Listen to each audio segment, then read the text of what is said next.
ओम विष्णुवे नमः। नमस्कार दोस्तों, आप सभी का मेरे चैनल में हार्दिक स्वागत है। दोस्तों, आज आप सुनेंगे वैशाख मास के शुक्ल पक्ष की मोहिनी एकादशी की कथा। आप सभी को मोहिनी एकादशी की हार्दिक शुभकामनाएं। मोहिनी एकादशी के दिन भगवान विष्णु ने मोहिनी अवतार लिया था और उसी दिन से मोहिनी एकादशी मनाई जाने लगी। 2024 में मोहिनी एकादशी का व्रत 19 मई को है। धार्मिक ग्रंथों में मोहिनी एकादशी की तिथि अत्यंत शुद्ध तथा पवित्र मानी गई है। इस एकादशी के दिन व्रत उपवास रखने से ये पूरे वैशाख मास के दान का पुण्य देती है।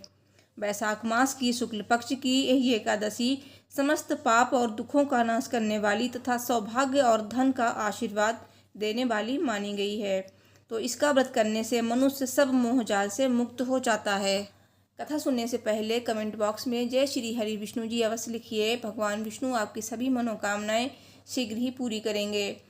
दोस्तों, अगर आप मोहिनी एकादशी की पूजा विधि के बारे में जानना चाहते हैं और शुभ मुहूर्त के बारे में, तो इसकी वीडियो मेरे चैनल पर आ चुकी है, आप जाके देख सकते हैं।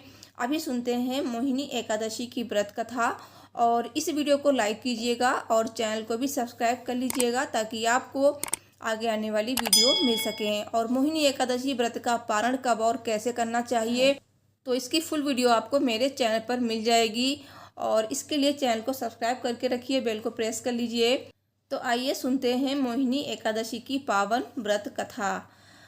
तो सब बोलिए भगवान विष्णु जी की जय, माता एकादशी की जय, माता लक्ष्मी की जय। धर्मराज युधिष्ठिर कहने लगे, हे कृष्ण, वैशाख मास की शुक्ल पक्ष की एकादशी का क्या नाम है तथा उसकी कथा क्या है, इस व्रत की क्या विधि है, ये सब विस्तार से बताइए। श्री कृष्ण भगवान कहने लगे, हे धर्मराज, मैं आपसे एक कथा कहता हूँ जिसे महर्षि वशिष्ठ ने श्री रामचंद्र जी से कही थी।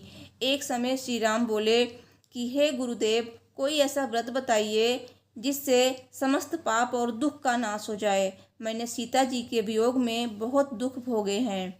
महर्षि वशिष्ठ बोले, हे राम, आपने बहुत सुंदर प्रश्न किया है। आपकी बुद्धि अत्यंत शुद्ध तथा पवित्र है। यद्यपि आपका नाम स्मरण करने से मनुष्य पवित्र और शुद्ध हो जाता है, तो भी लोकहित में ये प्रश्न अच्छा है। वैशाख मास में जो एकादशी आती है उसका नाम मोहिनी एकादशी है। इसका व्रत करने से मनुष्य सब पापों तथा दुखों से छूटकर मोहजाल से मुक्त हो जाता है। मैं इसकी कथा कहता हूँ, ध्यानपूर्वक सुनो। सरस्वती नदी के तट पर भद्रावती नाम की एक नगरी में द्युतिमान नाम का चंद्रवंशी राजा राज्य करता था। वहाँ धन धान से संपन्न व पुण्यवान धनपाल नामक वैश्य भी रहता था। वो अत्यंत धर्मालु और विष्णु भक्त था। उसने नगर में अनेक भोजनालय, प्याऊ, कुएं, सरोवर, धर्मशाला आदि बनवाए थे। सड़कों पर आम, जामुन, नीम आदि के अनेक वृक्ष भी लगवाए थे। उसके 5 पुत्र थे, सुमना, सद्बुद्धि, मेधावी, सुकृति और दृष्टबुद्धि। इसमें से 5वां पुत्र दृष्टबुद्धि महापापी था। वो अपने पितर आदि को नहीं मानता था। वो वेश्या, दुराचारी, मनुष्यों की संगति में रहकर जुआ खेलता और पर स्त्री के साथ भोग विलास करता तथा मद्य मांस का सेवन करता था। इसी प्रकार अनेक कुकर्मों में वो पिता के धन को नष्ट करता रहता था।